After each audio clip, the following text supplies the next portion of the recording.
Hi, and welcome to another LRCC Soundbite.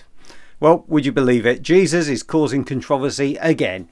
Now, Jesus was what was known as a travelling rabbi, a teacher with a message who went around the different villages, towns and cities, sharing his message wherever he went. Travelling rabbis were important. They would be invited to visit important people wherever they went to share their message. The more well-known and influential the rabbi, the better the invitation. Jesus frequently received such invitations, and this particular day was at the house of a very important religious leader. Jesus was being watched. He had a reputation for doing things differently, and whilst some were curious, others wanted to try and catch him out and show that he wasn't as good as he said. He wasn't following Jewish law. Needless to say, they never actually managed. But this particular day, Jesus was also watching them.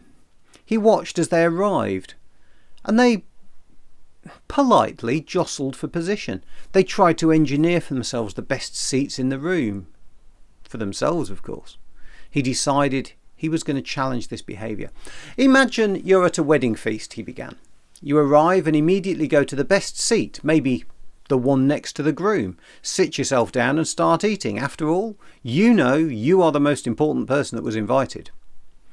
If you do that, then what do you think is going to happen when the host sees what you've done and the person that they had intended to sit in that seat arrives? They're going to come over to you, they're going to tell you to move, you'll be dishonoured, and you will then go and sit in the worst seat, and everyone will see. Instead, imagine that you arrive quietly and assume the seat furthest away. When the host sees you, they will come and invite you to move up to a better seat in keeping with your real importance. Everyone will see you are being honoured by the host. I'm sure at that moment there were quite a few embarrassed faces and knowing looks exchanged. But was Jesus just trying to set good behaviour amongst a group that were involved in petty squabbles? Probably not. I think what Jesus is really saying is something about how we shouldn't make ourselves out to be more important. We should rather assume that we are unimportant. Jesus once talked about himself being the servant of all. This is Jesus. Jesus is God, the creator of the universe. And he's saying, I consider myself to be the servant of everyone I meet. When I was younger, I used to help out with Christian bands touring the UK. I will always remember meeting the headline act of a tour that I did in the late 1990s. It was a singer-songwriter I'd listened to for years, very famous in Christian indie rock circles at the time. I remember him arriving early to the first gig that we did. The lorry of equipment hadn't even arrived, and I was with the rest of the crew in the kitchen having a coffee.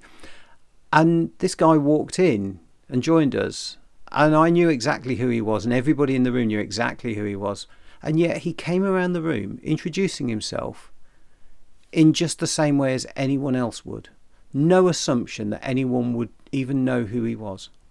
His manner, his humility always stuck with me and remains a challenge to me to this day. I think it's good for us to always behave with humility. That's not the same thing as believing you are worthless and constantly putting yourself down. That is not what God says of us. God's response is the opposite. He says we are immensely valuable, and we need to remember that. But let your value be set by God. Let it be set by who God says you are. And let's serve the people that God puts us with. That is what Jesus did. And that's what I believe he calls us to do too. This week, why not look for some new opportunity to serve somebody in a way you hadn't thought of before? I hope you have a great week. God bless you, and I'll see you next time.